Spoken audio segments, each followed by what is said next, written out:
Good morning, Grand Rising. Hello, welcome. How are you all? Thank you for being here. Welcome to Wake Up with Sonia Poulton Investigates. It's our Friday slot where we dig a little deeper on issues.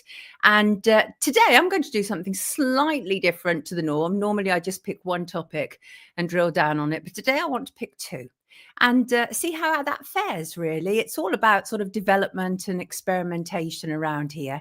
But thank you for being here. Lovely to see you already in the comments. Hello, wonderful people. Welcome to the show that knows if you need to talk about your power, you don't have any, right?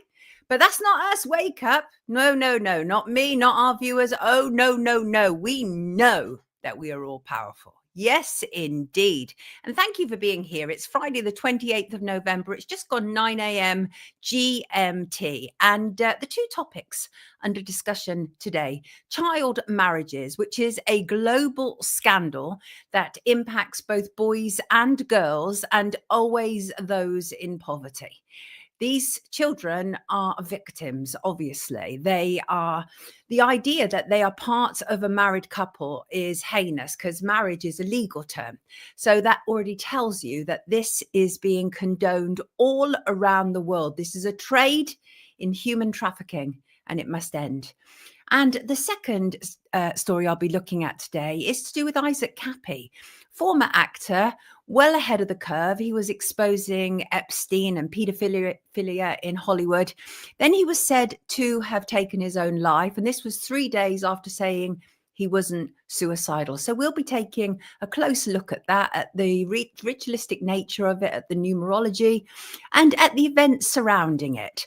So how are you in the comments? Good morning, DJ Markuson and Drumstick and Knowledge and Lisa and Shin and Colin and Nikki and Peggy. Grand rising to you, Peggy. And Maria, it says, good evening, Sonia and friends from Australia. Good evening, our Australian cousins. Good morning from a Drek, Scottish Highland. Have I pronounced that correctly, Catherine? Thank you for being here. And hello, Randy. And hello, everybody. Sally Ann and MK and Kenneth and Fazana and Silly says, and they're coming in, Armand, you name it. What, Cara? No way. Cara said, oh my God, I just came off a video about Isaac Kappy. We are synced. We are indeed. These things are just so weird, aren't they? I see MK in the chat. And I suddenly remembered a couple of days ago that I had to respond to an email that she'd sent me to do with Christmas decorations. And I responded at the exact same time that I responded, she emailed me. It was so weird, again, in sync. There's so much more, isn't there, operating than our bare eyes can see. So again, thank you very much for being here. So let's get cracking, shall we? Let's get cracking. Let's talk, to begin with, about child marriage around the globe. It's also known as early forced marriage. And essentially, it's defined as any marriage before the age of 18. 18 is the general age that people can get married all around the world, although the UK was actually late catching up with that, more of which shortly. And as I said, we should stop calling it marriage because marriage is a legal definition. This is absolutely, unquestionably child abuse. But for the purposes of people understanding what I'm talking about, I feel forced to call it child marriage in order for you to understand. In the same way as I oppose the expression child pornography, I oppose the expression child marriage. So the first thing to understand about child marriage is while it impacts more girls than boys, what we know about child grooms is actually very little. And it really is that thing of like when men are deeply impacted by mental health issues, we have failed to work out the full scale of what is going on with men and boys when it comes to, for example, mental health issues, their prostate, all these different things. Well, being a child groom is no different. There is an absolute lack of decent data out there to inform us about boys who are coerced and forced into marriage before they are ready. But we're going to talk about it here. And in many parts of the world that have this minimum age safeguarding legislation of 18, there are exceptions where parental consent the authorization of the court or religious laws allow marriage below the age of 18. These exceptions undermine, obviously, legal protections against child marriage and perpetuate the practice. And to be clear, everything that I've discovered, these children are not 18 when they're being married off. Oh, no, they're not even 17. The majority of children who are being married off in this world are 12 and under. So the idea that, you see, it's like a false narrative, isn't it? It's like, oh, well, 18 is the age, but actually children being married off at 12 and under. So around the world, more than 650 million women alive today were married as children. And each year, 12 million girls are marrying before the age of 18. Child marriage for boys, as I say, is less known globally. And as a consequence, we believe it to be less common globally. And it almost certainly is. And there's a lot of social reasons for that, which we'll unpack. But worldwide, around 1 in 30 young men are forced into marriage before their 18th birthday. So think about that. 1 in 30 young males. That's considerable. And the practice for males is predominantly concentrated in very specific regions. These include sub-Saharan Africa, Latin America and the Caribbean, South Asia, East Asia, and the Pacific. So where is it? Well, as I said, that's where it is for boys, but where is it in general? Well, pretty much everywhere. You just might not be aware of it. So the thing about child marriage is that it, in part, cuts across countries, cultures, religions, ethnicities. It can be found in every region of the world. The highest rates of child marriage are found in India, Bangladesh, Nigeria, Brazil, and Ethiopia. And let's just start running through some of those places. So in sub-Saharan Africa, as one example, that is where the highest prevalence of child marriage is as a region. At a country level, Nigeria has the highest rate of child marriage in the world, with approximately 76% of girls married before the age of 18. And in societies like Maasai tribes and other African nomadic tribes, girls marry as teenagers, and most brides are married between the ages of 12 to 15. And then going back again to child grooms, as said, while girls are actually, it would appear, disproportionately affected by child marriages, child marriage amongst the boys obviously is also occurring. And another area that is of great concern to researchers is all along, really, the Central African Republic, which has the highest prevalence of child grooms. And there are numerous reasons why it happens, which we'll get into. But again, in sub-Saharan Africa, in these countries alone, 1.7 million child marriages are taking place below the national minimum age every year. And I watched a whole load of videos in preparation for this. And honestly, some of it is just quite shocking. So this is one example. This is in Zambia. This girl is 14 years old. They're in a mud hut. And there's a group of women. Women are absolute enablers of this, just to be clear. This is not just a bunch of men who are enforcing this. Women are also enabling this. So there's this child. They're in this mud hut. And this woman you can see on the right, which says she's ready. She's really doing what we showed her. And this woman is a teacher. This woman is teaching this child how she can service her middle-aged husband. This 14-year-old girl is preparing to be married to a 48-year-old man. And this woman, as I say, is preparing her how she can service her husband, how she can be ready for him when he says so. This is adults teaching children to be ready for sex. I mean, if this was happening around the corner that we knew about it, these people would be banged up. And yet this is seen as some sort of great cultural initiation. This is truly, truly appalling, like truly appalling. And they just made me sick.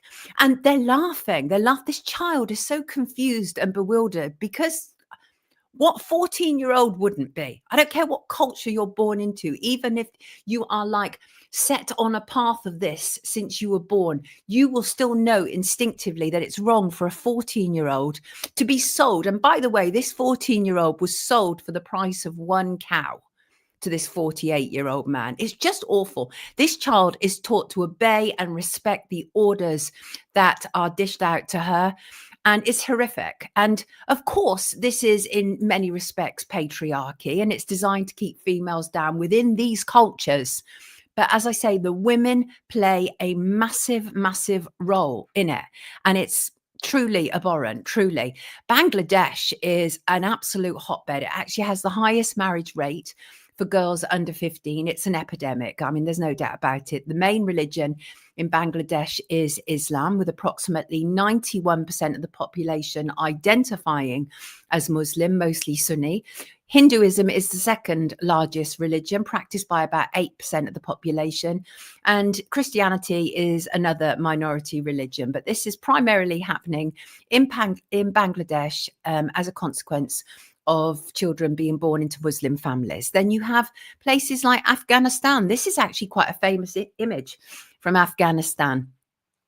There's numerous young girls who are promised to these old and disgusting men. And so as I said, this is a famous image. I think this was used by BBC at one stage. And I find it really egregious that you can have big organizations like the BBC, which cover child marriage around the world, but can't actually do anything effective to stop it. Now, obviously, it's not a broadcaster or a journalist's job to be an activist, right? But when you have that level of power and you're broadcasting, you're essentially re-exploiting these children again if you are not seeking to do anything about it. The reason I'm covering this today is for a number of reasons. One, because a friend of mine is very much involved in new studies to do with child marriage, and she is actively working to stop this around the world, finding out what are the sort of global pinpoints that bring it all together. But the other is because I do believe it still needs further highlighting. I'm a solo journalist. I'm not in a position to change this. And so all I can do at this stage is highlight it and make people aware of how prevalent it is around the world. So you do, as I say, you have these little girls. This is poor Samaya. Samaya was 13. She was completing her 7th grade, this is in Afghanistan, when she says, I lost my childhood. And her father, Aminallah, accepted a $3,300 payment in exchange for marrying her off to a relative's son. The girl begged her new husband and in-laws to allow her to return to school. They wouldn't let me, she said. I watched her video. Instead, she says they cursed and beat her. Finally, after months of struggle, she managed to obtain a divorce from this older man. She is now living with her mother and brother, and she has found some comfort, thank goodness, working as a seamstress, but it was her father who sold her off. Now, I want to be very clear here, is I know that we are told that one of the driving determinants of child marriage is poverty, but I was raised in poverty, and I mean real poverty, to the degree that if free school meals had not existed, then I'm not sure if I'd have had a hot meal on a daily basis. We were in true poverty. And it wasn't because we were lazy. It was because my poor dear mum, her husband had died of cancer, leaving her with my 3 siblings. And then several years later, she met my father. My father, unfortunately, a bit of a rolling stone, and he left, leaving my mum now with 4 young children.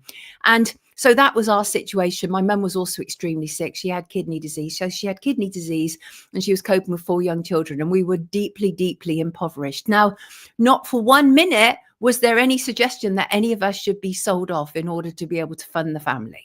So it is part of the culture as well. It is not just about poverty. I want to be clear about that, absolutely clear about that.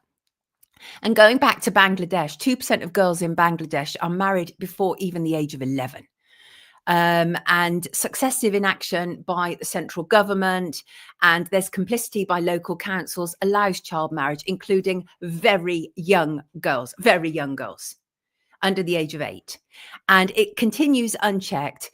And Bangladesh's high vulnerability to natural disasters also puts girls at more risk as their families are pushed into poverty. That helps drive these decisions to have these girls married. So poverty is definitely a driving factor, but it is not entirely it. It is absolutely also cultural, no doubt about it.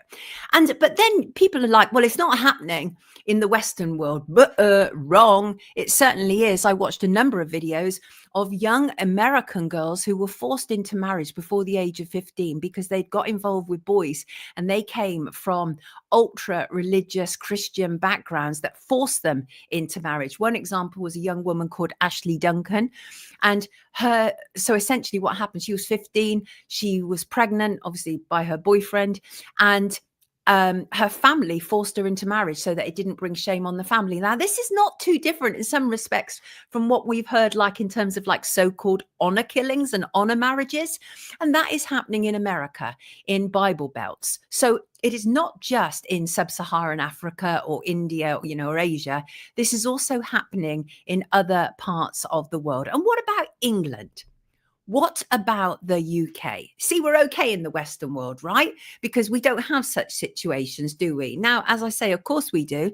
USA is one example, and they will force young people into marriage if they have, say, like consummated a relationship or the child is pregnant, because it's about family pride and religion. So are there child marriages in England? Well, almost certainly, but we don't know about them. But what I do know is that the law changed recently. Now, there was actually a significant loophole in British law, and it's quite troubling. So what happened was that 16-year-olds could get married with the consent of their families. Well, if your family is from a cultural background that forces marriage, you're in a lot of trouble. Well, that loophole was changed, and it was changed on the back of somebody else's absolute tragedy. Let me explain that to you. So a small grassroots organization had been working to protect children from child marriage. Let me just bring in this image of this young woman. And unfortunately, oftentimes people have to die before anything changes, right? We know that. And it's just, I hate that. I hate that about our world, that something so egregious and extreme has to happen before changes take place. Now, you may recognize this young lady. This young lady, Banaz Mahmoud. She was a 20-year-old Iraqi Kurdish woman who was murdered in 2006 in a so-called honor killing arranged by her father in this image and her uncle. Her father, Mahmoud, and her uncle, Ari Mahmoud. And that actually happened close to where I was living at the time. We were living in Mitcham, and this was in Mitcham. And it's a horrible story. Banaz was killed because she'd left an abusive arranged marriage. She'd fallen in love with a man whom her family disapproved, which they perceived as bringing shame and dishonor upon their family and community. And her father and uncle recruited other men to carry out the murder. They did horrendous things to her. And I'm not even going to go into any great detail, but essentially on the morning of her murder, the father deliberately left the family home in order to leave Mahmoud vulnerable to the attack that he had plotted. And she was subsequently tortured, raped, strangled. Her body was placed in a suitcase. She was buried in an abandoned garden in Birmingham, over 100 miles away from her London home. And Banaz had repeatedly reported her fears to the police multiple times before her death, even naming potential killers in a letter. But her concerns were not taken seriously by some officers at the time. Do you want to know why? It's the same issue that was around the whole issue of grooming gangs in the UK. And that was, there were cultural sensitivities. And so this young woman was left extremely vulnerable. Her father eventually received a minimum jail term of 20 years. Her uncle received a minimum term of 23 years. 3 other men were also convicted in connection with the murder and disposal of her body, including 2 who were extradited from Iraq in a landmark case. These men are cowards. says Robert. This pure evil, Stephen. There's no other word for it. It's absolutely pure evil. They didn't care. London Lady, they did not care, not at all. So why did the horrible tragedy of poor Banaz lead to a change of law in the UK? Well, the grassroots organisation, Freedom United, it was a campaign led by Banaz's sister, Paisley Mahmood, and a campaigner, a survivor advocate. She had been working tirelessly to bring attention to the need for a ban on child marriage in the UK. And so both Paisley and Banaz were both pressurised in the UK at just 16 and 17 years old to get married. And as I say, Banaz was later murdered because she left the abusive marriage and she fell in love with somebody else. And so what happened is we had this situation where in the UK, with your parents' consent, you could get married at the age of 16. Well, you could see exactly how it impacted vulnerable young women like Paisley and Banaz. And so what happened was that the law was changed in England and Wales, at least, but not in Scotland and Northern Ireland. So now in England, the minimum age is 18. It is illegal to marry or enter even into a civil partnership if you are under 18, even with parental consent. Thank goodness for that. I don't actually think anybody under the age of 18 really is ready for marriage. I mean, I doubt that very, very much indeed. You're still a child. You really are. And if there is a cultural, well, not if, and when there is a cultural element of you being coerced and forced and threatened into marriage, then absolutely in England, we had to get rid of that. And it was Freedom United's campaign. They led that campaign, which has tightened up the gap in that law and that loophole that was leaving children essentially extremely vulnerable. But rest in peace. Rest in peace, Banaz. You certainly deserved so much better, so much better. But what happened was poor Mahmoud became poor Banaz rather became the poster girl for forced marriage in the UK, which is also the key to child marriages in the UK. And so just to talk about that, it is cultural in part. So most child marriages around the world are within Islam. But there are also other religions that are involved. So I'll talk about that shortly. And so I looked at kind of like what it was based on. What were the scholars saying? And actually, the scholars have lots of justifications for child marriages within Islam. And so one of them is the Quran 65:4, the Surah at Talaq. I don't know if I pronounced that correctly. I hope I have, which is often cited by traditional scholars as scriptural evidence as it discusses the waiting period for divorced women who have not yet menstruated and due to young age, which implies that such marriages are permissible. So that's one area, or that's one angle rather scripturally that scholars use to justify these child marriages. And then you have the hadith, the sayings and actions of the Prophet Muhammad. And that's considered authentic by many Muslims that state that the Prophet Muhammad married his wife Aisha when she was 6 and consummated the marriage when she was 9 years old. And this serves as a key precedent for those who argue that child marriage is Islamically sanctioned. But there are many others. Religions involved, but absolutely, without question, everything that I've discovered, Islam leads the way in terms of forced child marriages in this world. And then you have like the ultra-Orthodox Jews. You have pockets in Israel where child marriage is still practiced, but it's not something they admit. They say the same thing as the UK, and that is you have to be 18 to get married. Child marriage is outlawed and yada, yada, yada. But that is not actually true. And I've talked to several Jewish scholars about this who are absolutely outraged that child marriage still exists and in what they call the Holy Land. And there's a number of examples which can be traced and tracked. There was, for example, a child bride in a Haredi town in the center of Israel, a 13-year-old girl whose parents were horrified to discover that she was talking to boys, just talking to boys. And she was married off to a 16-year-old boy because she was talking to boys. But that was a report in national press. And so I looked into it more, and the girls' parents apparently were completely overwhelmed by their daughter's what they described as rambunctiousness for talking to boys.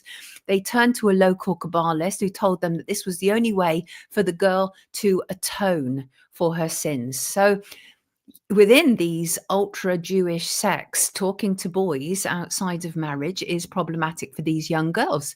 And even though there was then involvement from the welfare department, the police, even other local rabbis, nonetheless, this child was married off. And they were both children. They were both children, a 13-year-old and a 16-year-old. They were both forced into it. So it was a boy and a girl. And that was within, as I say, an ultra Jewish sect.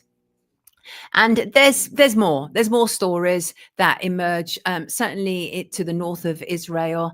And what you have is Rabbi Shlomo Eliza Schick of the Bratslav Hasidic movement was arrested for officiating the marriages of some 20 underage couples, mostly ages 12 to 16. So don't believe people when they say that this is only Muslims who are doing it. It's a lie. It absolutely isn't. There are ultra religious Christians and ultra religious Jews who are also doing it, but it is primarily Muslims. Yes, it is. And the reasons for it, well, the reason for child and early forced marriage, well, there's a bunch of reasons, really. As I say, poverty is widely recognized as one of the primary drivers of child marriage globally, and child marriage in turn perpetuates this intergenerational cycle of poverty. And child marriage is prevalent in communities where poverty is widespread, birth and death rates are high, and access to education and healthcare are key here, because access to education and healthcare is very low in areas where child marriage is most prevalent. And for some parents, as we've seen, it can be seen as a strategy for short-term financial security, often taking place in exchange for goods or resources. So that little girl was sold for a cow, another little girl was sold for $3,300. Interesting. That's an interesting figure, isn't it? I say that because I'm dealing a lot with 33 in the next story. So, but I'm sure Wake Up viewers know exactly what I'm talking about. So the link from poverty to child marriage, well, it's kind of like there's an economic burden involved. So families in poverty often view their daughters as an economic burden due to the costs of feeding, clothing, and educating her. And marriage is seen as a way to reduce the number of mouths to feed and ease financial pressure. Then, as I say, there's a financial incentive in some cultures. You also have a dowry, a payment from the bride's family to the groom's is lower if the girl is younger. In others, a bride price is paid to the girl's family, providing a source of income during economic hardship. So think about that. The dowry that the bride's family pay, if the girl is younger, then they pay less. I mean, it just makes you shiver, doesn't it? It just makes you shiver. Yeah, it's horrible stuff. Religion is control, not love, says Juliet. I agree. And then there is also what they consider a perceived financial security. Parents may believe that marrying their daughter to a good or wealthier family ensure financial security for the whole family, but it's a short-term solution. And then you have issues like conflicts and emergencies, natural disasters, and armed conflict increase the chance of sexual violence against women and girls and can plunge families deeper into poverty. So these things are very real. This makes girls much more vulnerable to early forced marriage, as parents perceive marriage as a means to protect and provide for their daughters. And as one example, in Syria, the rate of child marriage among Syrian refugee girls in Jordan has doubled from the pre-crisis rate. So there definitely is a factor of conflicts, natural disasters, and armed conflicts that are involved in this as well. And then there is the issue of gender inequality and cultural norms. And as I say, in some cultures, child marriage for girls is absolutely common and normalized. And this definitely supports discrimination and the abuse of girls and women. It treats them as commodities. It objectifies them. It's like, oh, this girl can be traded for cash, goods, or status.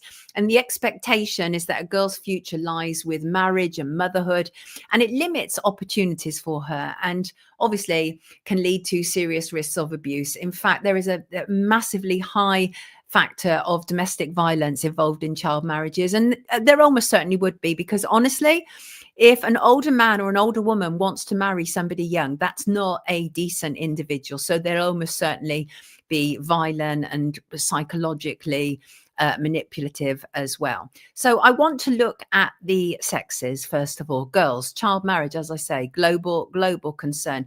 There's a number of good organizations that are fighting to get rid of this, but it's such a deep problem. It's such a deep and significant problem. So you have the Girls Not Brides campaign, and what they say is we need to understand the system that allows this in the first place. And that is, we need to understand the norms and the behaviors that drive it. And we also need to understand the role of patriarchy, for one example. And there is no doubt about it that in many of these environments that I've talked about, women are very much secondary. I mean, that's just a reality. And so patriarchy is absolutely a driving factor. And what you have is men wanting to control women, and being a traditional society where people die young and thus need to reproduce earlier, and lack of education. And all of these different things like kick into place and are interesting. And the women who are the handmaidens are part of the patriarchy. I mean, without a shadow of a doubt, no doubt about it. But there is also a worldwide failure of governments and international bodies to make a change. Because what needs to happen is, what you really need is a transformation. You need a rights-based legal framework which protects these girls in the same way that we've now. And we've only just had that, by the way, over the last 2-3 years in the UK, that framework. And that is as a consequence, sadly, of the murder of Banaz and other girls who were caught up in forced marriages. And so it's not good enough for us, for around the world, for them to set a minimum age, a legal minimum age of marriage without enforcing it, and with allowing these loopholes where if the parents say it's okay, or if it's culturally accepted. No, absolutely not. It needs to be worldwide that if you break this law, you will be punished. And girls who are forced into marriage deal with different issues than boys. So I'm going to tackle girls first, and then I'm going to tell you what I've learned about child grooms. So child brides, first of all, dear child brides. And so the girls are forced to enter marriage, as I say, at a very early age, and they are at greater risk of domestic violence and abuse. And then they are forced to have children. Babies are having babies, and they have a significantly increased risk of health complications, death in childbirth, and infant mortality. And also, obviously, as a consequence of being forced into child marriage, their education is almost certainly disrupted, because they are not permitted to return to school, or because of an early pregnancy. An average of, say, 40,000 young girls and young women under the age of 18 are married every day, according to official statistics. Think about that. 40,000 every day around the world. I think it's just really shocking stuff. And there is such a substantial link between child marriage and child brides and education. As I say, when girls are married early, it can have a major impact on their ability to get an education. And many of these girls are actually taken out of school, have very little prospect of completing their education. At the same time, the lack of access to quality education increases the likelihood of early forced marriages. So it's a vicious circle.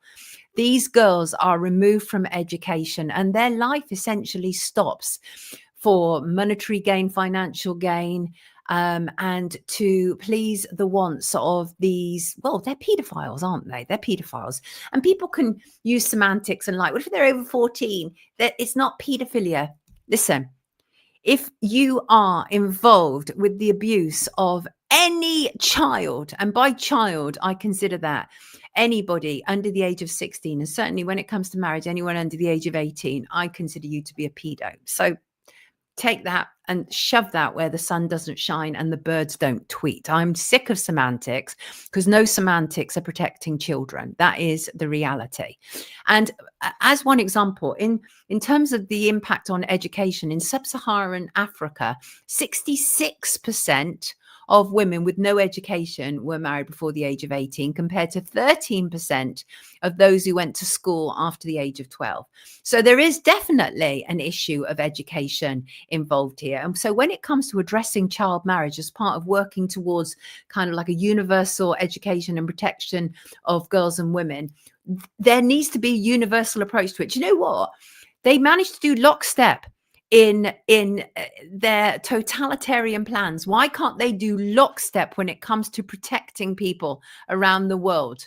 That would be the best lockstep that they could do. And obviously, of course, these children are involved in child labor. This is prostitution, essentially, because then what happens, there is a sizable percentage of these girls who are not only forced into this child marriage, but then forced into prostitution and other areas of subservience, such as working with drug gangs. So it just pretty horrendous stuff. But education is a proven strategy for reducing child labor across the board. And lack of access to education keeps a cycle of exploitation, illiteracy, and poverty going. It limits future options and forces children to accept low-wage work as adults and to raise their own children in poverty. That's what lack of education does, wherever you are. And children who have access to decent education, I'm talking about. I'm not talking about the mind-rotting stuff that goes on, but children who have access to decent education. Essentially, the 3 R's. That's kind of all you need to get on in this world and to start to build something for yourself. As we used to call it, obviously, writing isn't an R, but you get my point. And the reality is that children who have access to good education can break the cycle of poverty. And you know what? Even bad education in some of these countries will be preferable to being married off to some filthy old man. And what would change if all girls had a secondary education? Well, first of all, the statistics are very, very interesting. The under 5 mortality rate would fall by 49%, saving around 2.8 million lives. Girls would have an average of 3.9 children, compared at the moment to girls who are forced into marriage having an average of 6.7, and those children without education. That's a lot of children to be forced to have, a lot. Girls would also have a better understanding of sexually transmitted infections, such as HIV, such as AIDS. They would also have an understanding about the right to refuse sex or even to request condom use. Any of those things that they could be educated in would improve their chances. And it is estimated, data estimates that there would be 64% fewer marriages and 59% fewer girls would become pregnant if they were allowed to have secondary education. But that's why a lot of these child marriages start at the point when secondary education is about to start, because they cut short these young girls' lives. They take them from childhood. It's awful. It's awful. And the reality is that lack of education worldwide limits girls and young women's options to improve their circumstances economically and to make better choices. Having babies too young comes with so many problems. I mean, so many problems. It causes serious health issues. Pregnancy and childbirth complications are among the leading causes of death in girls aged 15 to 19 in low and middle income countries. It's just awful. Approximately 70,000 girls die in labour every year. Some child brides dying in labour are as young as 8 and 9. I can't even bear to read out these stats. And most adolescent pregnancies, 90% of them, take place within these forced marriages. And this does impact the whole world. Of course it does. We are seeing the results of many of these problems, not least with immigration. So child marriage is not just an issue for the individual. Each time a girl misses out on her education because she is forced into one of these forced marriages, her family, the country, they miss out on all the potential contributions, economic and social, that come with an education. Now, we are being told by the kind of big bodies that the progress is being made around the world, that things are changing, that the percentage of girls married under 15 has dropped from 12% to 8% in the past 3 decades. That's what we're being told. But the problem is, as the laws get tighter, the secrecy of these marriages become greater. As I said, what's happening in Israel, for example, they won't admit in Israel it's happening, but it's happening. And in part, they can't admit it because it's illegal. So that's one example. So I'm not sure that we can safely say, even though official data is that child marriages are decreasing, I'm not sure that we can safely say that, because it's become so secretive. These things, the moment that, obviously you have to have laws, those are necessary, but it also pushes it underground, which makes data gathering really difficult. Really difficult. I mean, there have been some efforts towards it. As one example, there was a summit in 2017, and it was on child marriages and in West and Central Africa. And so what you had were all these countries from all around the world. They were making commitments to end child marriage. Of course they do. They get together at their summits, right? And they agree to all manner of things. But does it happen? Does it? Heck. There was also a landmark court ruling in India, which means that sex with a bride under 18 is rape. But has that stopped? No, it hasn't stopped. A legal loophole allowing men to marry underage girls they had made pregnant was actually closed in El Salvador. So that, to a degree, protects the child, but I hope that criminalizes the rapist. Child marriage has also been made illegal in several countries, including Honduras, Costa Rica, and Malawi. There's so much about this. I mean, but it does impact us all. And we shouldn't just think, oh, this is happening all over the world. But you know what? Even if it was only happening all over the world and not in the UK, it would still bother me, because these are children and I care about children. Whatever they look like, wherever they come from, whatever culture they are, I care about children. And I think we all should. Children are our future, as they say. So we're told that there has been some progress, but the issue is a long, long way from being resolved. It needs a sustained effort on several fronts in order for things to change. And we know that's not forthcoming, because there are many, many issues within governments to do with children. So let me have a look at boys, because so little is actually known about child grooms. I was actually shocked. I could only find a couple of studies. There are reams and reams of studies pertaining to girls, but not to boys. So the determinants and impacts of child marriage among girls have been, as I say, very well documented, and little research exists about the practice amongst boys. So we do know, according to research, but again, we can't be certain of that, we do know that boy marriages are less popular than girl marriages. And again, going back to Africa, the Central African Republic has the highest recorded rate of child marriages for boys, with approximately 28% of men aged 20 to 24 having been married before the age of 18. And again, the boys were very young, generally between the age of 12 and 15. And UNICEF have collected all this different data and other research, and say that the countries with the highest prevalence of child grooms are Central African Republic with 28%, Nicaragua with 19%, Madagascar 13%, Nauru with 12%, Honduras with 12%. And UNICEF had carried out this analysis to determine what was really going on in terms of child grooms, and an estimated 115, this was according to them, there's so many different stats, but this is according to UNICEF, an estimated 115 million boys and men around the world were married as children, and 23 million of them before the age of 15. And that was actually the first ever analysis on child grooms. I mean, it's extraordinary. It used data from 82 countries, and it brought the overall number estimated child marriages to 765 million. When you factor in boys and girls, 765 million. It's extraordinary stuff. And boys are differently impacted to girls. I mean, there are some similarities. So, for example, marriage absolutely steals childhood. There's no doubt about it. And also, by the way, there are also grooms, child grooms in like the Caribbean, for example. And early marriage brings early fatherhood. And so what happens with these young boys is when they're like 12 and 13, they suddenly become a father, and all of the responsibilities that come along with providing for a family. So obviously it cuts short their education, it cuts short their job opportunities. And it's fairly awful. It's slightly different, as I say, the impact on males and females. But because we know so very little about male grooms, it's difficult to know exactly what the driving factor amongst it is. Clearly, it's not patriarchy that's affecting young boys. So it is a complex issue. There's a lot of issues. I mean, there's a lot of reasons why child marriage exists. So, it is poverty, it is cultural issues, it is as a consequence of natural disaster.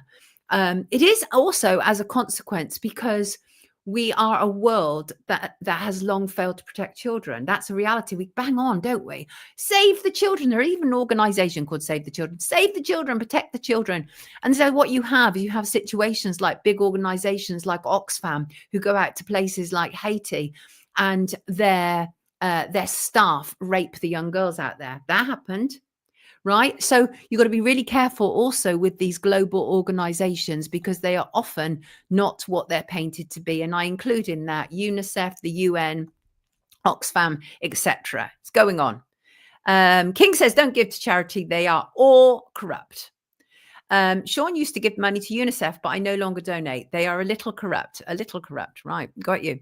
But what we do know is 1 in 30 young men were married as children. And boys are forced into this situation where they are burdened with adult responsibilities and roles while they're still children themselves. Imagine a 12-year-old being forced to provide for a family. It's absolutely ridiculous. And it's egregious that there's so little research on this, because it's only relatively recently that data has been collected by governments to do with male child brides. I just find that extraordinary, because we often say it's a man's world, and in many respects it is. But in areas like this, we repeatedly let males down. In order to be able to tackle child marriage, we need to look at it in the round. How is it impacting girls and how is it impacting boys? One study that I looked at, very interesting, and it explored the socio-demographic profile of men who were married young as child grooms, and it assessed whether they were more or less advantaged than their peers in terms of their sexual and reproductive health outcomes.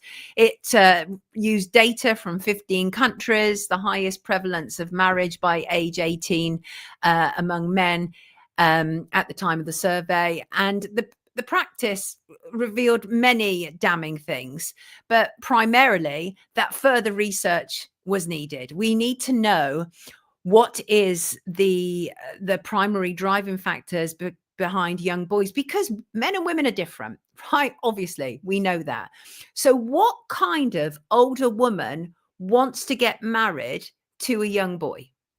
Some of these marriages are young people marrying young people, right? As I say, they're forced into it. But there are also older women marrying young boys. Now, again, we live in a world where we have been told repeatedly and routinely that women are a lot safer than men. And statistically, that is the case. But I think it's a falsehood to believe that women are always so much safer, because when you look at historically, many of the young children who have been murdered by men have often been led to the men by women. That happens as well. So we need to look at this in the round. This is extremely sexist that we have not considered the impact on young boys in the same way as we've considered the impact on young girls. And my concern is that it's all very academic and nobody is actually doing anything to change it. Okay. And I'm going to tell you something fairly horrific right now, and it's because it involves people that I don't trust at all. But there have been 3 women who stepped forward in order to change the fate of child marriage around the world. They are Michelle Obama, Melinda Gates, and Amal Clooney. Now, these are 3 globalist women. And the moment I realized that they were involved in, so each of their individual foundations came together around 22, 23, And they came together with this idea of ending child marriages in a generation. And I don't know about you, but I felt very, very shivery when I saw that these three women had come together to end child marriages. And so what had happened is they've got this collaboration. They say it's a partnership that combines their respective focuses on education, global health, and law. And but you see, the problem is about foundations. When rich and famous people set up foundations, they often set them up for one of two reasons, and that is they make money out of poverty, and it is a way of kind of moving money as well. And it's also a front. It's also a front. Now, I'm going to be clear here. I'm going to just talk briefly about Jimmy Savile and Charity, but I am not making allegations against any of these women. I'm just saying that I have a big problem with clear globalists, especially somebody who was married to Bill Gates, somebody who was married to Barack Obama, and somebody who was married to George Clooney. Absolute globalists, pushers of every agenda going, from C19 to the climate hoax. Okay. And so the only reason I wanted to talk about Jimmy Savile is Jimmy Savile most famously obviously used charity as a front. And that is part of the problem I find with foundations or charities that are started by rich and famous people. And also because it gives them that halo gloss, doesn't it? But again, that can distract us from what's really going on, because what I can tell you unquestionably is it is allowed Michelle Obama, Melinda French Gates, and Amal Clooney to go into these areas with incredibly vulnerable young girls. And so that's what it's done. But they're telling us that with all the right tools in place, child marriages around the world could end within a generation. After they announced their collaboration, they visited Malawi, they visited South Africa. The idea was to amplify the work of grassroots organizations. But you see, I don't know if anybody's seen Michelle Obama recently on the press round. It's just ridiculous. Michelle Obama is constantly going on about being a victim. For God's sake, you were the first lady of the United States. Get over yourself. Just ridiculous. Kenneth says they capitalize on others' vulnerability. The prince was huge in child charity. Absolutely. Peter says and I think there's some truth there, Peter. These celebrity foundations never achieve anything, but it looks good on them, doesn't it? Doesn't it look great? So, and then you have like Melinda French Gates now saying, we're working on gender injustices at a massive scale, but mostly you're looking to use law as a tool. You're looking at economics, you're looking at health. And this was the ideas that they all thought about when they all came together. And so what I really want to say is there is no political desire to rid the world of child marriage or child trafficking, because many people in power are aroused by young people. Many people in power can go to these areas in the world, and these children are vulnerable. Many people in power have had these vulnerable children trafficked to them. So it's very easy for big organizations like the BBC to say, well, it's just happening in kind of this far-flung part of the world. But no, it isn't. And we have to be careful that even though we've closed the loophole in the UK in law, we do have to be incredibly careful, because we do know that there are subsets of people setting up all over the UK in their own enclaves, right? From all over the world, Eastern Europeans, Muslims from Pakistan, Jews from all over the world, and they're setting up in their own enclaves. They're creating essentially ghettos, and they are conducting their own laws according to their communities. So I think it would be incredibly naive for us to assume that England is all sorted when it comes to child marriage. Just because we've closed that gap, that loophole in terms of marriage, it doesn't mean that children in England or the UK are safe. It doesn't mean that. Cara says, next time you speak with Sonia, show her how to pronounce my name. Is it Cara? Oh, sorry. I'll get there. Gordon Brown. Oh, I see. Marco, that's true. Absolutely true. If you stop what goes on in Islamic communities, then you will be branded Islamophobic, says Thunderous. Yeah, well, any of them, you get called all manner of names, don't you? Islamophobic, anti-Semitic, I don't care. When it comes to children, if you are a nonce, you need to be called out, you need to be imprisoned, you need to be ostracized from your community. It should not be members of the community preparing a child for rape at the hands of an older person. So Kiora, is it Kiora? Oh, right. Right. I want to move on to the next topic that I wanted to talk about today. Let me just remove some of the images here, which will enable me to move through this as easily as humanly possible. I want to talk about this man, Isaac Kappy. I'm sure many of you know him. He was an American actor, a Hollywood insider, and a whistleblower. He was, we were told, he died on the 13th of May, 2019, at the age of 42 in Belmont, Arizona, the United States. He was, as I say, an American actor, a musician, known for small roles in films like Thor, Terminator, Salvation. I think I've got an image here of him with Chris Hemsworth from Thor. He played a pet store clerk in there. He was also in Breaking Bad. He was in The Night Shift. He was in Vanderpump Rules, which was a reality show. He appeared as a musician with his band Charles McMansion. And he came to prominence as a whistleblower on Alex Jones' InfoWars, but he neither liked nor trusted Alex Jones.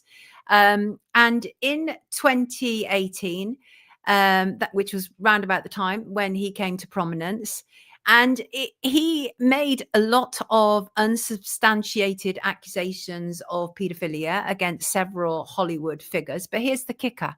He was ahead of the curve.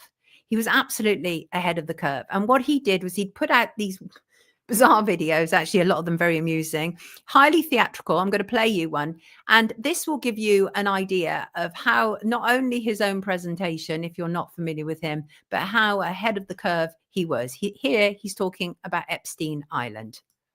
Ooh, ooh, ooh, I am high. I am indeed high on amazing vibes and feelings that we are entering into a new era.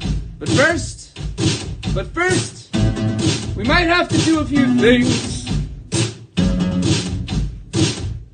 That's right. See, you can't just keep covering it up because the truth's coming out and you can't put it under the ground. As hard as you try, run to it. Make a run for it. You see, you are going down and your clowns. You are all going down to the ground. This is Dr. Light, Dr. Light. That's right. Get another proxy. Masadi hotties and mother little ho daddies. You got all that blackmail from Epstein Island. You got all that blackmail from Epstein Island. And those bleeps were mine because he was swearing. But his point was that there was great silence about Epstein because so many people were bought in America. So he was a Hollywood insider. And it's fair to say he was a genuine Hollywood insider. And he was absolutely early calling out Epstein. He said on that particular video, Jeffrey Epstein, the man with the island, which is suspiciously close to Haiti, he's funding a lot of people to make sure his doesn't get out. That's right. They want the record sealed and they're paying a lot of people. Mossad, media, Matrix in America. And I bet anything Alex Jones is one of them. Prove me wrong. I can't prove you wrong. I can't. He talked about Richard Branson. He talked about Paris Hilton. He made all manner of allegations about people, including Tom Hanks, including Seth Green. Obviously, none of these things were proven as factual, but these were his allegations. He sang all these seemingly outrageous statements about Hollywood people.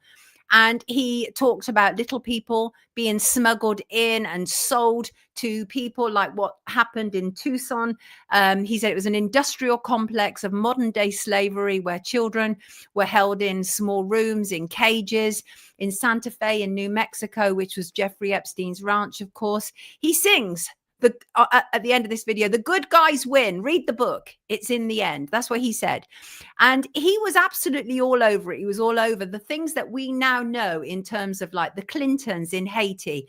He was all over that. He was all over the fact that Epstein was a big network of media assets. And I thought, just as an aside, by the way, when I remembered him talking about Richard Branson, this week all over the press, I'm sure you've seen that Richard Branson's wife died, and it's all front page news. And I just thought, oh, well, that's whenever I get kind of synergy like that, I'm like, yeah, that's right, I should cover it this week. And I'm obviously making absolutely no allegations against Richard Branson or indeed his wife.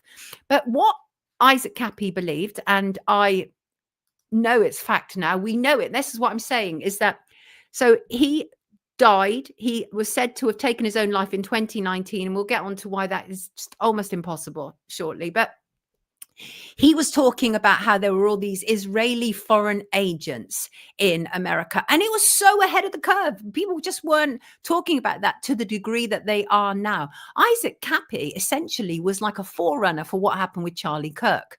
That's my take on it anyway. And he was absolutely right about what was going on in the US, and he made certain allegations about people. And again, I am not making these allegations. I'm saying that he made these allegations, and but he wouldn't be the only one. Other people have. So, for example, he said that Laura Loomer was a Mossad agent. Laura Loomer, of course, became very, very close to Donald Trump, an absolutely heinous individual. He also said people like Mike Cernovich was a foreign agent. He said these people are bad, and these people are bad. It's bad guys. They are evil. These people are evil. They are unregistered foreign agents. Now, I don't know whether those people are or not, but I know an awful lot of people are, because we know for a fact now in 2015, 7 years after Isaac was saying it, we now know that the Israeli government have paid money to social media influencers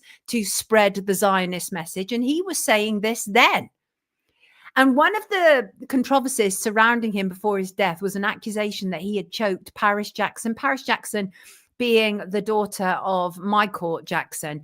And it was TMZ. Now, TMZ, if there's ever an outfit that could be considered Mossad mafia in the US, I would say probably almost certainly TMZ. And again, it's just an opinion. I don't know that for fact, but the people there are extremely questionable, no doubt about it. And they push this whole idea that he had choked Paris. Now, just to be clear, there were no arrests. There were no charges pressed.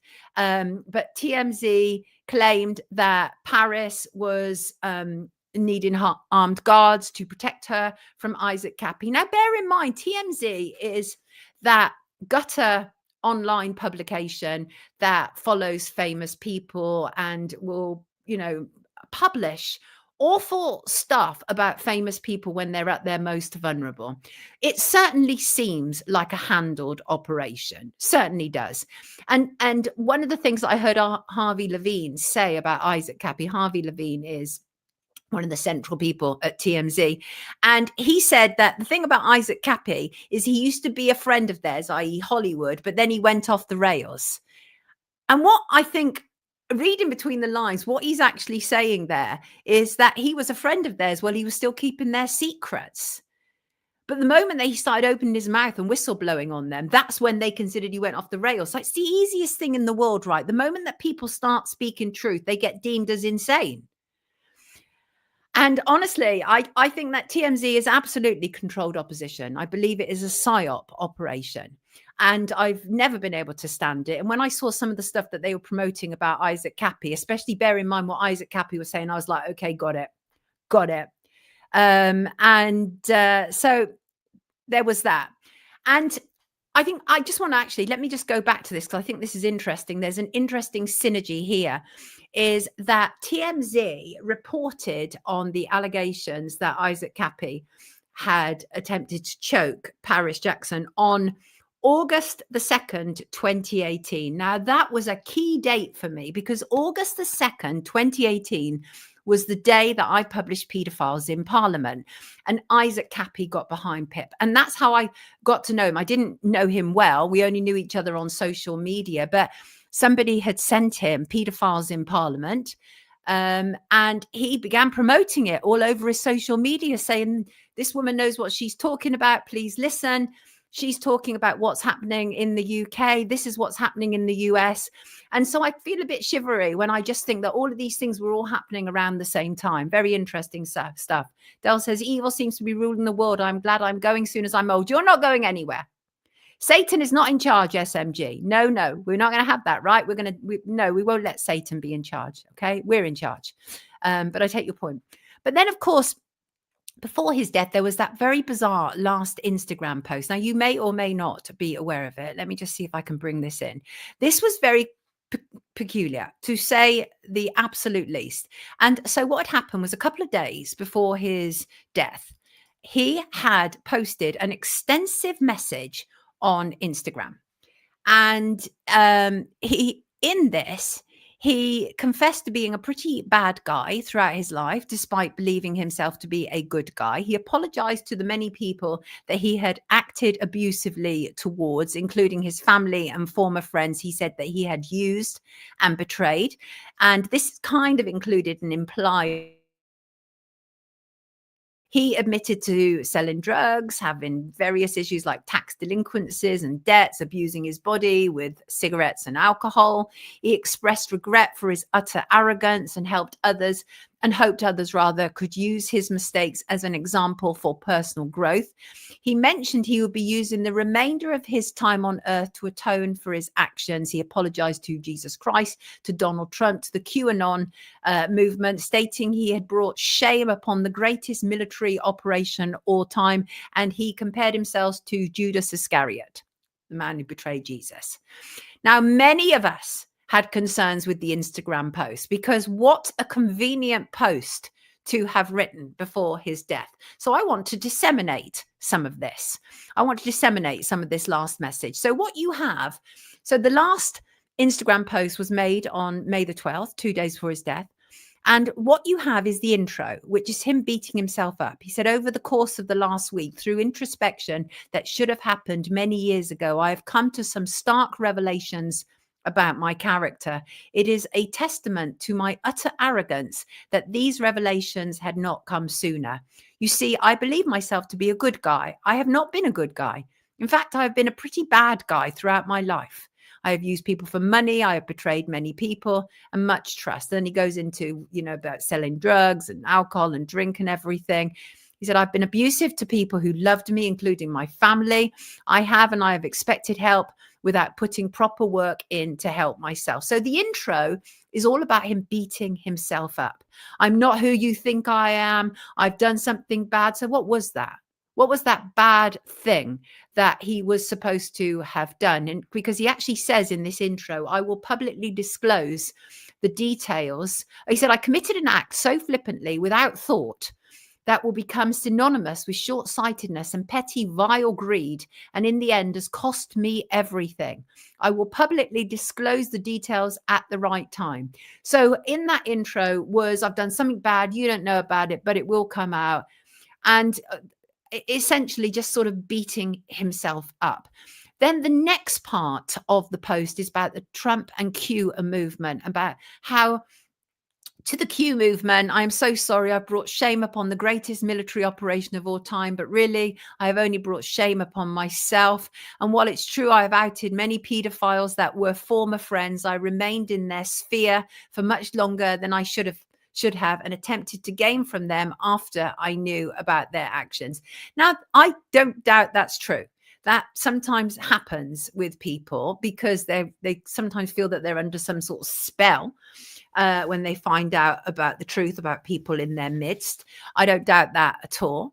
And then it goes on to talk about Jesus. It all feels like a confessional, but more than that, it doesn't feel like it was written by him.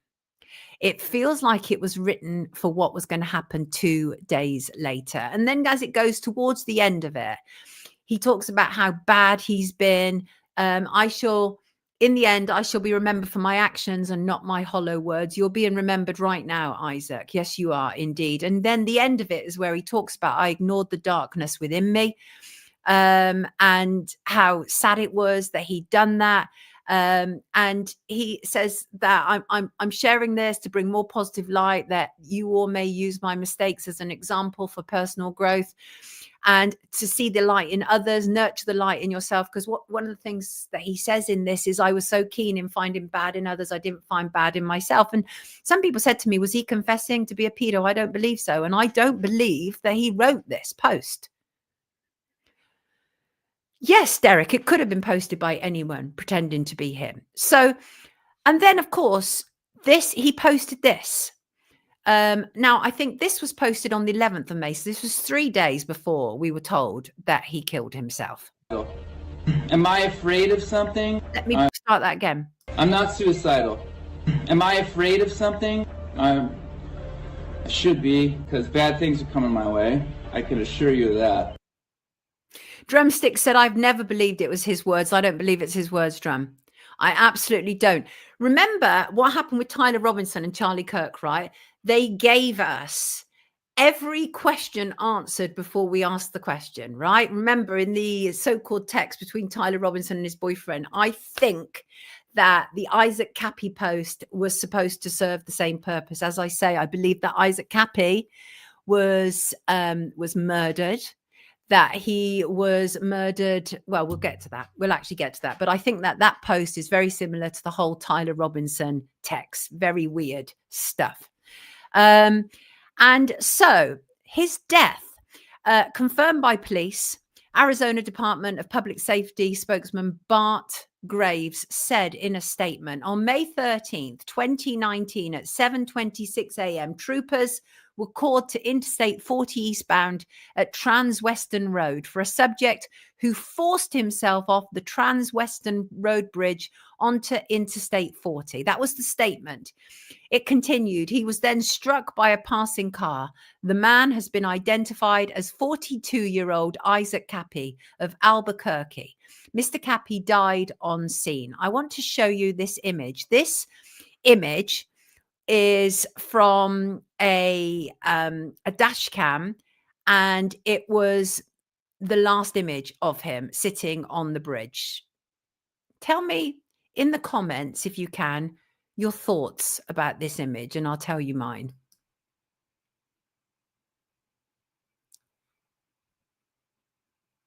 Oh, I'm going to have to let me upload that again. It's not playing, and I want this to play. This is important.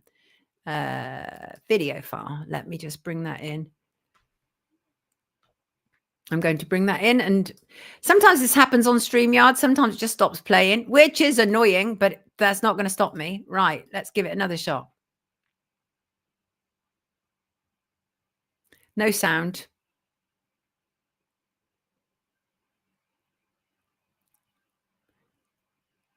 There he is.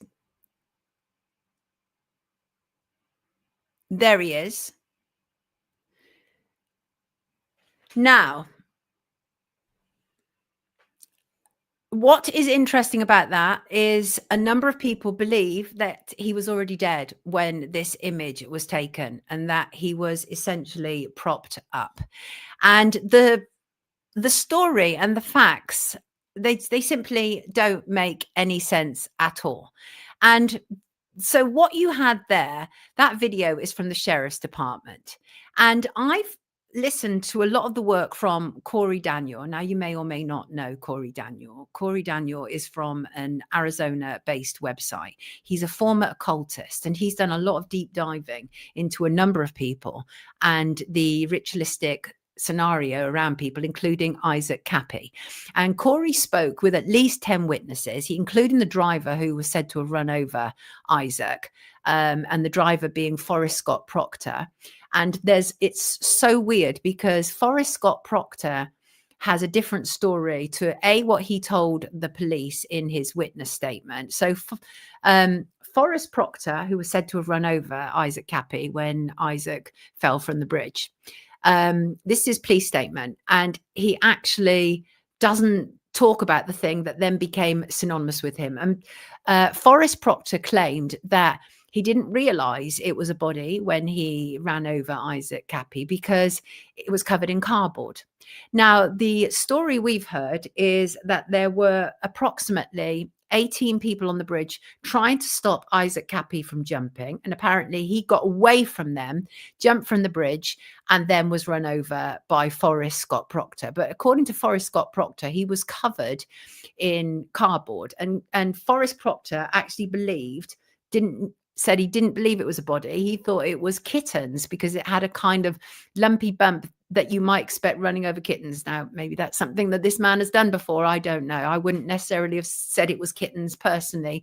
But I think that the findings of Corey Daniel is very interesting because what we get is a lot of confusion based on the man who was said to have run over Isaac Kappy. And Corey Daniel's investigation goes a lot into the occult of it, which I think is very interesting. And also witnesses had said that when Isaac's body was run over, it did not move. But according to Proctor, there was he ran over what he thought were kittens covered by a cardboard box.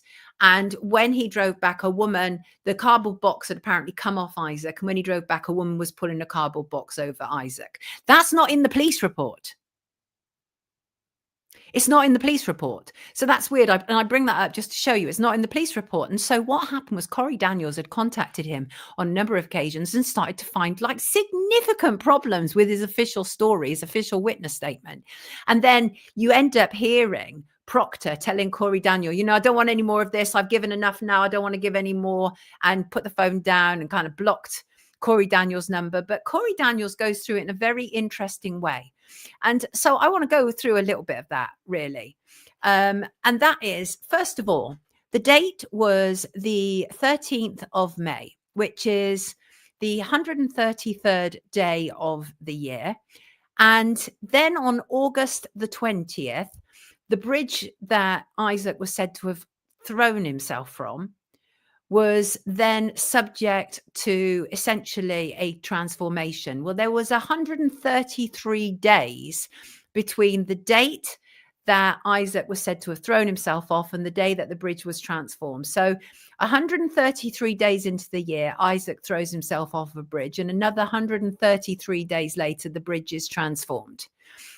Interesting stuff. Isaac also fell on Route 66. Now, Route 66 has long historic ties to Scottish Rites Freemasonry. And in fact, Cyrus Avery, who was known as the father of Route 66, well, that is the route that Isaac fell onto. And so the eyewitnesses said that he was acting erratic on the bridge.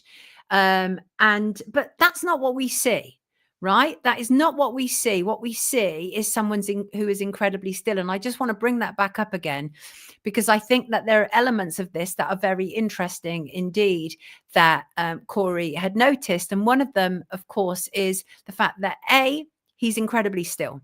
There's nobody on this bridge. And this is only a matter of minutes before he was said to have essentially wrestled with 18 people and thrown himself off. So that's odd. That's odd in itself. He's also, of course, wearing what appears to be almost all white. Well, white is very well known as a symbolism, certainly when it comes to ritualistic killings. It's supposed to be like the sign of purity, as one example. But many people have a problem about this video and whether Isaac was actually still alive when it was taken by a local sheriff. But the cardboard is still an issue because it's not mentioned in any reports or anywhere else. Nobody else said it, but the man who was said to have driven over Isaac Kappy. So that obviously is weird, isn't it?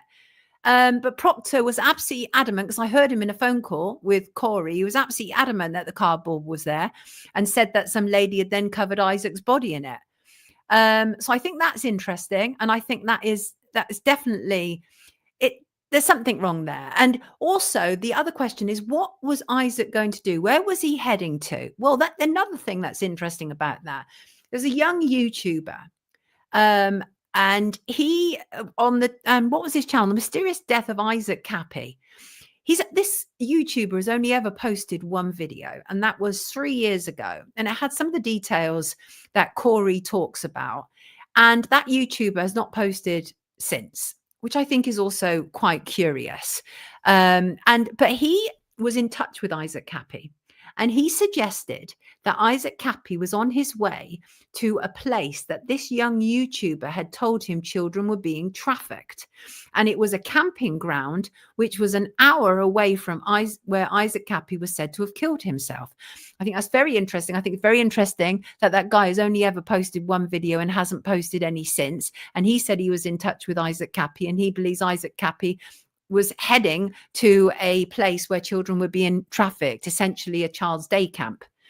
So I think that's interesting as well. Yes, Stella, I heard about the cryptic Tom Hanks post on Instagram. Yeah, worthy of a mention. And of course, in a situation like this, it would be remiss of me not to consider the role of MK Ultra in the death of Isaac Kappy. Absolutely remiss. Because here's the thing. I appreciate that 3 days before he said, I'm not suicidal. And I also appreciate that people can change their mind over that period of time. It is possible that he changed his mind. As it goes, I don't believe for a second that Isaac Kappy killed himself. Not for 1 second. Not for 1 second. And so we do have to allow for the issue of Project MK Ultra. Now, we are told this is historic, that MK Ultra was just a CIA experiment that existed from 1953 to 1973. Its prime aim was to develop mind control techniques, this kind of like truth serum that they talked about for use against the Soviet bloc during the Cold War. But it is impossible for me to believe that they had developed that technique and suddenly phased it out in 1973. And you only have to look at a lot of people who are involved in Hollywood, and you know they're under something. They are under the influence of something, and it's not always drugs. They are under the influence of something, which is why they have their symbolisms in part. And the CIA used absolutely brutal methods to manipulate human behavior and also to erase memories as well. So it is highly possible that Isaac Kappy was under some influence or another, because thousands of people have been subjected to MK Ultra all across the world. We were told it's primarily in America, but all across the world. Canada was huge for MK Ultra. And what also happened was that these people who were picked for MK Ultra experimentation were often very vulnerable people who could not fight back, people who were perhaps maybe struggling with their mental health, people who might be struggling with some kind of addiction or another, prostitutes, that sort of thing. So I think we cannot rule out the role of MK Ultra in the death of Isaac Kappy. And one of the things that Corey says, and I believe him, is he believes absolutely that Isaac is dead, because there is obviously a school of thought that Isaac Kappy didn't die. But Corey believes he did, and I believe he did. But I don't believe that he killed himself. I think that's absolutely ridiculous. And we also have to remember about one of his last uploads. I don't know if you saw it. And I've chosen an image from it, but I'm going to be very careful. I am very careful with the image I've chosen, because it actually involves young girls. And it's disturbing. But this was from a video that Isaac had uploaded. And this was 2 days before he died. So again, really problematic. But have a look at this. Let me just see. Here it was. Now, this was his last upload. You can't probably see very much there, but what I can tell you is there are about 4 or 5 young girls looking like Grecian models and in very skimpy clothes, and they are in a Turkish bath. And these girls are no older than 7 or 8. And that Turkish bath has been located to a hotel in Turkey. And Isaac uploaded that, and these young girls were filling up that bath. And many people talk about this whole idea of a dead man's switch to do with Isaac Kappy. And any of these things are feasible. What are you saying about the cardboard? Greg, is that true? The main doctor doing MK Ultra in Canada was Scottish. Interesting. What about the cardboard? What are you telling me?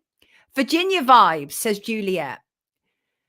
I hear you, Julia. I will look more into Virginia because even though I've talked before about how I believe she took her own life, I think there are still questions. There are still questions. But in terms of Isaac, there's no way I believe that he wrestled himself away from 18 people and threw himself off of a bridge. I just don't believe it.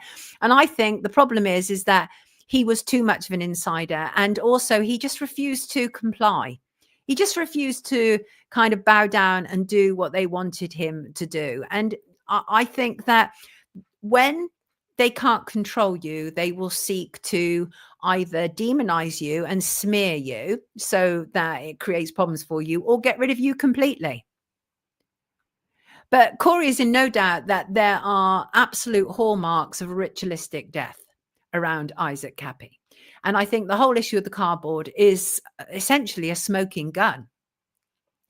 And where was he going? Was he going to that child camp where child trafficking was said to have taken place?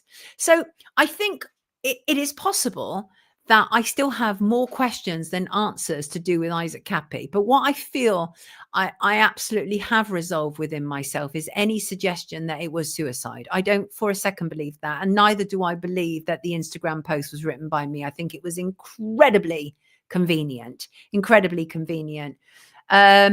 Right, Reba, no CCTV at the bridge or dash cam footage. No, Reba, the only dash cam footage is that. And that was from a local sheriff. Interesting, right? So demonize or unalive. I mean, that is the reality, Stephen. The fact that we even have to, you feel the need to even say unalive on YouTube tells us rather a lot, right?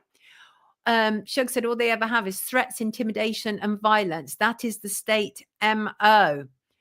Have you, Stephen, learnt more today? Good, interesting. I mean, the thing about us doing these things, right, these kind of investigations, is not always necessarily to get to, an ultimate answer, a definitive answer about any of these things, but it's to probe them. I am really concerned that Isaac Kappy, like Charlie Kirk, were taken out. They may well both have been at one stage state assets. They may well have been. We know that in England, for example, a lot of the people who were then said to have got caught up in terrorism were former state assets. They were involved in MI5, MI6. That often happens. It's not unusual at all.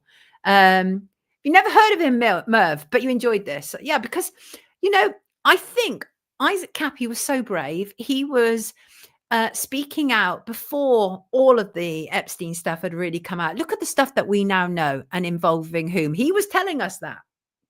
He was saying that stuff. Setan Till says, I think both of those incidents are psyops. What, Kirk and Kappy? Fair enough. You know that I really promote and support freedom of speech around here, because it would be ridiculous for me to say I absolutely know what happened with Charlie Kirk or Isaac Kappy, but I think that the similarities between them are problematic. Nikki thinks they went rogue. Interesting. Riseros says Kirk is very much still alive. And not many in Hollywood speak out. Given the number, it is terribly small. Is that Kiora? Have I pronounced it correctly now? Yes. Now, Del, Mrs. Kirk's behavior is like nobody that I've ever seen. I've never seen a widow like this. And I know that grief affects everybody in different ways, but not the way they affect Erica Kirk. I refuse to believe that. So we don't know, Mark. We don't know if Kirk is dead. We don't, because we cannot trust the people who bring us our news, right? Corey, his name is Corey, and let me just find him again. Very interesting guy, Corey Daniel. And he has a website, which I'll put a link in the description. It's called, I think, something like Phoenix Rising, and it's in Arizona. And he has talked with witnesses at the scene, and as I say, included the driver who ran over Isaac. But the fact is that at such an integral moment of somebody being hit by a car, there are different versions of what happened. And also, by the way, police didn't find any cardboard either. So now one of the theories that Corey has about Proctor's different take on this is Proctor could have been so disturbed by running over a body that his mind essentially disassociated. Now, that's not impossible. That can happen. But still, nonetheless, the fact that there is such a difference of opinion about what happened at the so-called death scene, I think deserves a better investigation. I mean, why haven't the police done more? Because they immediately said that this is somebody who's taken their own life. So I think the reality is we have to be at least a little bit suspicious of a man who was making huge allegations about Hollywood, about moneyed men and women, about influential men and women, about child trafficking, and about the people on Jeffrey Epstein's list. And we have to question that he died in such questionable circumstances. I think that's fair enough.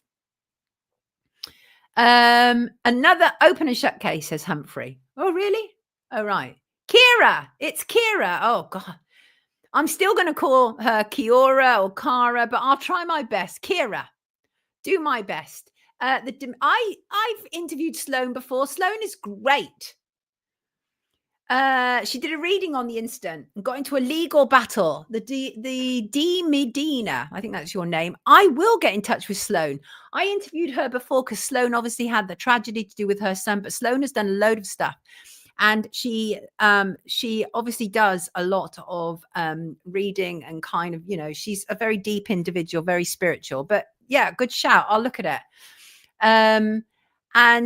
So listen, thank you. If he even died, of course, we have to allow for all of these things.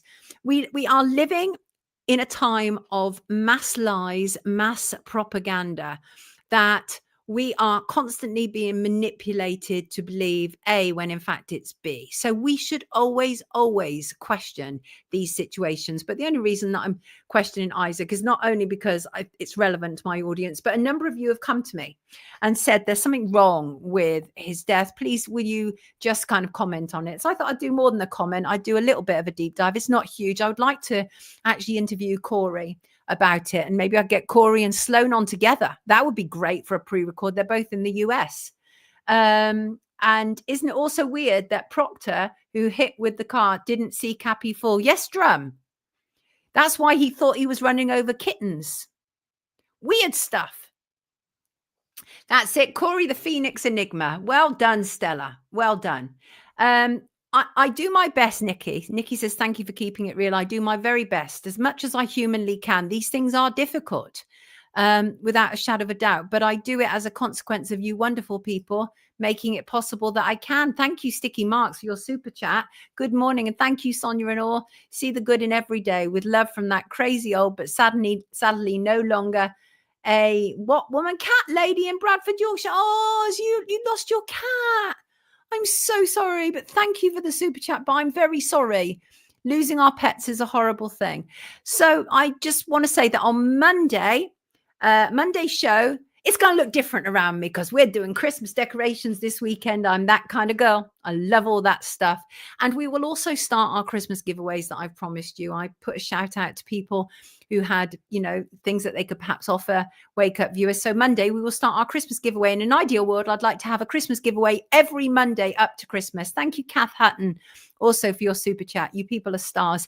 Thank you to everybody who supports Wake Up. I truly appreciate it. These are my wonderful patrons, of course.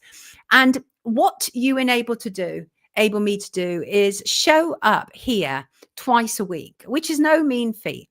And if I didn't have your backing and support, I would not be able to do this. I'd have to go back out there, just like I did before, and do my freelance work. And it's wonderful for me that I don't have to work for mainstream anymore, because I was actually part of the problem. Anybody who contributes to mainstream, a lot of people kind of coming from where I'm coming from, when they get on first of all, it's really interesting. Just want to quickly say this to you. It's very interesting that a lot of people from kind of like alternative, they're like, I hate mainstream, you can't trust it. And then as soon as they get an offer to go on mainstream, they can't wait. They will bite the hand off of a mainstream producer, and then they'll bang on all social media about it. Like, I know what you think about ITV, or I know what you think about BBC, or I know what you think about Sky. But it's like, the truth is, a lot of the people who say they hate mainstream media haven't been on mainstream media and then can't wait to get on it. But I am exactly the reverse. I was on mainstream media for 3 decades. And I knew, I mean, it took, the thing is that I think there were a combination of reasons probably working on me, what kept me in that place for so long. And one, I genuinely believed that I was doing good by having these massive platforms in order to be an alternative voice. But you're never an alternative voice, not truly on mainstream media, because they decide the terms of the conversation. And the last time that I was on this morning was when I decided the terms of the conversation. And I took the conversation from being about a rainbow striped sandwich at Marks and Spencer, and I told people about rape culture within transgenderism. And that was the very last time I was on ITV, because I changed the game for myself. And I did that knowingly and willingly. So thank you for everybody who supports Wake Up, whether that is watching us live, watching us on playback, watching us on YouTube, Rumble, X, Spotify.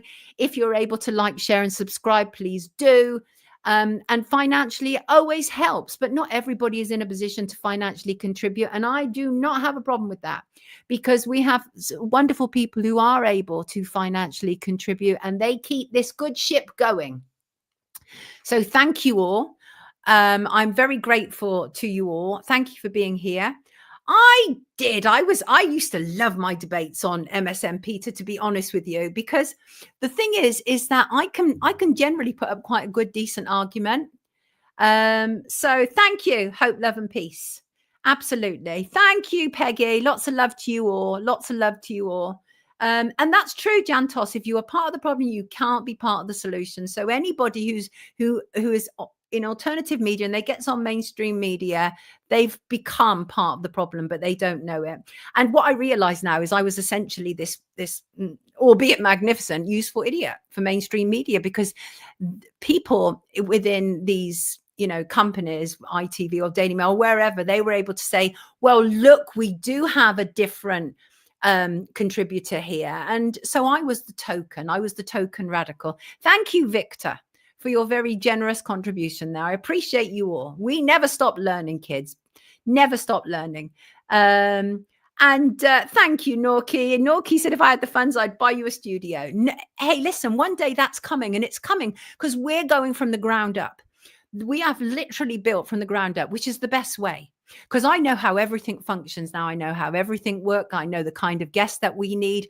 I know the needs for the most part of my viewers. And you know that I don't always necessarily follow everything that my viewers want, because I also am forging my own path as well. But the reality is, when you do everything from the ground up, you know how it functions, so that when you get that big, massive studio and you're able to have people who work with you and staff and everything, you know every area of that organization. And that's what I want. I wanted to know the full running of a broadcast. And here we are. And a year and a half later, we are kicking ass. And it's thanks to you. It is totally organic. DJ Markson, I get my own studio. Absolutely, you're in. Thank you, Imprompt. I truly appreciate you all. What's that? You don't know where you are in it. You can't see the wood for the trees. Totally get you. Wake up. You certainly have. Love you. I love you too, Dougal. In fact, I love you all. Thank you, Synchronized Soul. You're all great. And so lots of love to you all. And I will see you on Monday with our first giveaway. Have a fantastic weekend. I think lots of people will be putting up their Chrissy decks this weekend. I get so excited about these things. I'm just essentially just like a grown child, really. Anyway, listen, lots of love to you all. Thank you, Kath. Thank you. Kira. Did I get that right, finally? What? Kraut. Apparently don't say organic. Oh my God, it's one of those days. Listen, love you all. Thank you too. Thank you, Sentantil. And I will see you on Monday. Lots of love to you all. Take care, people. Take care.